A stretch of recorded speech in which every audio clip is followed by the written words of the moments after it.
Alors, aujourd'hui, on se penche sur un sujet qui fascine pas mal de monde, les bots de trading crypto. On va décortiquer un cas précis, le Quantum AI V2, en suivant de très près le tutoriel de son créateur. L'idée, c'est de voir comment ça marche, ce qu'il promet et comment on le met en place. Et ça commence fort, avec une promesse qui a de quoi séduire, c'est clair. Un bot qui trade en pilote automatique, 24 heures sur 24, même quand on dort. En gros, l'idée, c'est de laisser la machine faire le travail, jour et nuit, sans avoir à être constamment devant ses écrans.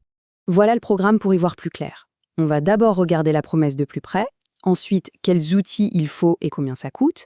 Après ça, on verra le processus d'installation, comment on connecte tout ça à TradingView, et pour finir, la partie stratégie et les bonnes pratiques partagées dans le tutoriel. Allez, on attaque la première partie, la promesse du trading automatisé.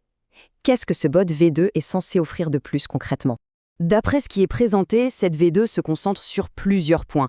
D'abord, la simplicité. Fini le code, tout se gère via une interface web, ce qui est censé rendre la chose beaucoup plus accessible. Ensuite, la performance. L'exécution des ordres serait bien plus rapide, on parle de secondes au lieu de minutes. Et enfin, plus de sécurité, avec des fonctions automatiques comme le take profit et le stop loss, et même une vérification avant chaque trade. Bon, maintenant qu'on a vu la promesse, passons au concret. Avant même d'installer quoi que ce soit, le tutoriel est très clair, il faut deux choses essentielles pour démarrer.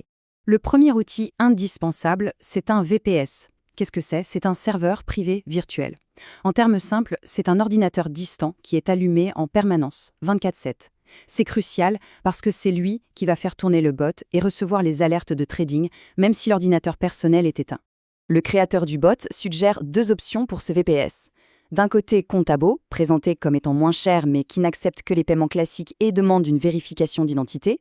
De l'autre, Hostinger, un peu plus coûteux, mais avec la possibilité de payer en crypto et sans avoir à fournir de pièces d'identité.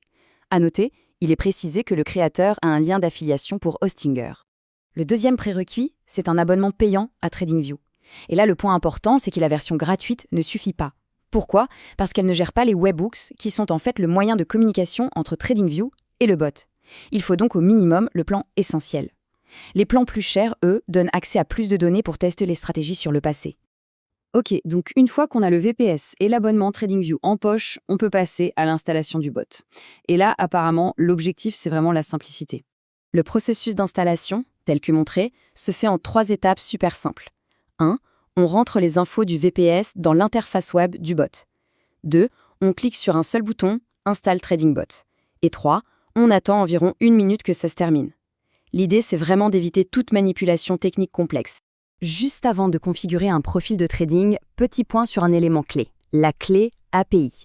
En gros, c'est comme un mot de passe qu'on crée sur son compte d'exchange. Ça permet au bot de passer des ordres à notre place, mais, et c'est le point le plus important, ça ne lui donne absolument pas le droit de faire des retraits. C'est une sécurité fondamentale. La configuration se fait ensuite profil par profil. On crée un profil, on lui donne un nom, on décide du montant à risquer par trade, ça peut être un montant fixe ou un pourcentage du capital total, puis on colle les fameuses clés API pour lier le bot à l'exchange. On sauvegarde et voilà, le profil est prêt. Bon, le bot est en place. Maintenant, l'étape cruciale. Comment faire pour qu'il reçoive les signaux de trading depuis TradingView? C'est vraiment le cœur du système.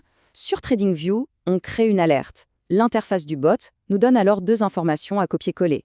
D'abord, une URL de webhook secrète. C'est l'adresse à laquelle le signal sera envoyé. Et ensuite, un message d'alerte très spécifique qui contient toutes les instructions pour que le bot comprenne quoi faire. Et là, le tutoriel insiste sur un détail qui a toute son importance. Le nom du profil doit être exactement le même partout, dans la configuration du bot, dans les réglages de l'indicateur sur TradingView et dans l'alerte elle-même. La moindre faute de frappe, la moindre différence et la communication ne se fait plus. C'est un point à ne surtout pas négliger. Ok, la partie technique est couverte. Le bot est installé, configuré et il écoute. Mais la grande question reste comment on l'utilise intelligemment. Quelles stratégies sont recommandées? C'est ce qu'on aborde maintenant.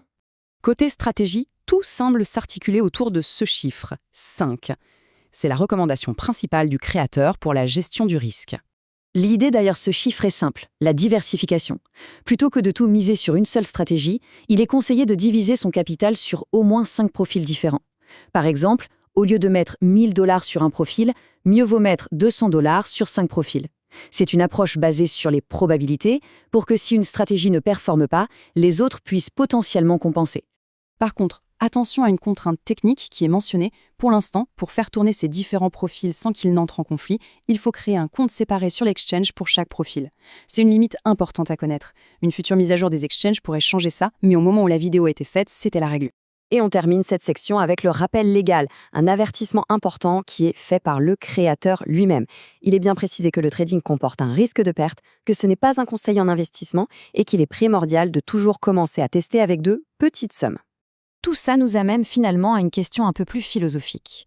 Quand un outil automatise une tâche aussi complexe que le trading, ça ne veut pas dire que la compétence humaine disparaît. Au contraire, elle se déplace. La valeur n'est plus dans le clic manuel pour passer un ordre, mais plutôt dans la capacité à choisir les bonnes stratégies, à bien configurer les outils et surtout à diversifier intelligemment son risque. La machine exécute, mais c'est toujours l'humain qui, au final, définit la stratégie globale.